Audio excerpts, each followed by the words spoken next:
guys, I'm Daryl and welcome to our overlanding teardrop build. Now, I've been quietly working in the background with this thing and it's been monotonous stuff, basically stripping the whole chassis of all the wiring and the lights, taking off any old tabs that aren't needed, prepping the chassis for paint, and I've Raptor-lined the chassis. I ended up Raptor-lining it and not spraying it and just using it between a brush and a roller, and it worked out really well for this. I went through the process of do I spray it, and I thought I'm just going to make mess everywhere, and it worked out quite well just painting and rolling it. Would I use Raptor-liner to paint a motor vehicle? No. Because it just attracts dirt like you wouldn't believe, because it is quite textural depending on how you finish it up, and especially the black, it just attracts the dirt and it just always looks dirty. However, I'm sure it is tough as old boots with regard to stone chips and the like, and that's why we want it for, and it encapsulates everything. Now, to the chassis I've added a 50mm extension to each side, to front and rear arms. That's so that once we lay the floor on it, the floor will basically be supported by the original chassis. The arms will provide some side support for the sides of the camper. So the sides of the camper go on, bolt to the floor, and then rest on these supports. At this point, I'm thinking I may do an aluminium section down the side, an L section that wraps around the floor and the chassis, but we'll see how we go at this point, because you do have to finish off the edges of the body somehow. So that's either, a lot of guys just use a plastic section that they silicone and screw down. A lot of the off-roader guys I notice are using an L section, which they go around the corners and any seams. So anyway, that's down the track. Now with the chassis, I've taken off the pintle ring at the front, I've greased it inside, I've put it back on and put new nuts and washers on it so we know that we're working with brand new stuff.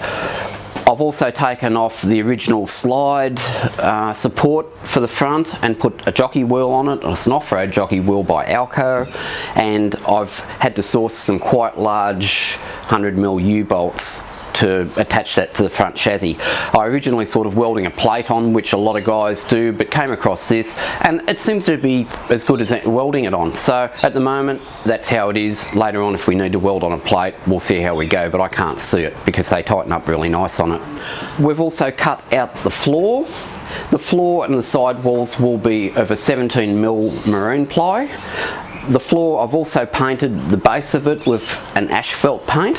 While maroon ply should have been okay, I was reminded by a chap who makes these and has made so many of them, it's not funny, that years ago the old caravans were just ply on the base and they didn't have any covering at all.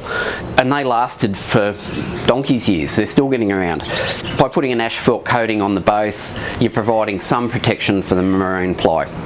The walls will be clad in a 3mm composite aluminium. The beauty of that is that it seals all the wall in, and it also gives us a pre-finished collarbond colour on the outside, which there are hundreds of different colours. So deciding on one of those is quite interesting. If you have any input, leave it down below. I have a door coming.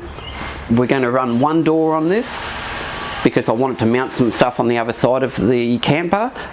The door's coming. It's a pre-made door with a screen wire door in it. That should be here in the next couple of days. A couple of things we do need to run through today. I've sourced a new wheel and tyre package. They're a 17-inch alloy. They're clad in a 265/70/17 BF Goodrich KO2. As much as I wanted KM3s on it, just so it looked hot, the KO2s will be better on a trailer because there will be less wind resistance of it, and remember, we're dragging this thing along. It'll be quieter and they'll last a lot longer. They're an E-rated tyre, they'll carry whatever. The rating on the rim is more than enough for what the trailer will weigh. The other thing that we've got to do is order an axle, because we've got a bigger overhang outside of the springs on each side than what I'd want because of the actual size of the original trailer. I've gone to a 50mm axle because I figure that'll be, it's rated to like 16 or 1700 kilos, so it'll be more than enough for what this is needed here.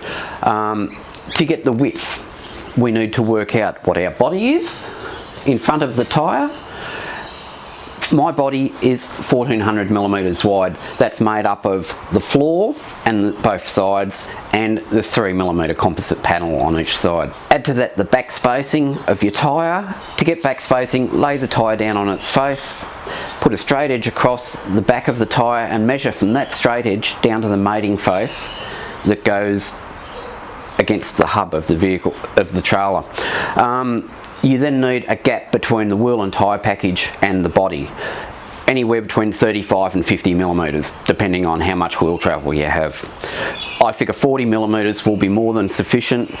So the axle width that I need is 1400, 2 lots of 155 millimeters and 2 lots of 40 millimeters, which gives us a 1790 millimeter axle. On the axle, I've gone with electric brakes and parallel bearings. I just wanted something that I knew I could treat really badly, were cheap and easy to replace, and would last a lifetime. Parallel bearings suit that scenario. We've gone with Land Cruiser stud pattern. As much as I want a Jeep stud pattern, I've gone with Land Cruiser stud pattern only because the rims I could get were really cheap, because they are Land Cruiser stud pattern and there's so many in my country. And the same with the trailer axle. It's been a fairly cheap exercise, although reasonably expensive for this. Although the other thing is, it's over-engineered in the axle and wheel and tyre stakes. It'll do whatever I ask of it. So that's ordered. That should be hopefully here later this week, early next week. Apart from that, we can start building. I've cut out one wall of the camper shape to get some direction. Very happy with what's turned out. It's got a fairly big departure angle at the back and is of the genre that a lot of these campers are now built in. So from next episode, we can start assembling this thing, and it should go together pretty quick, I think. As I've originally said, I've got a door coming. I think we need some windows, we need a hatch for the back, and the cladding, and hopefully over the next few months this thing will get to the point where we can use it. So that's it for today, guys. We just won't be camper van builds on the run up to Christmas. We will be doing more Jeep stuff. There's a heap to do on that. So it's going to be fairly hectic. So click the subscribe button, like the videos, because it really helps us out, and we'll see you next time. Bye now.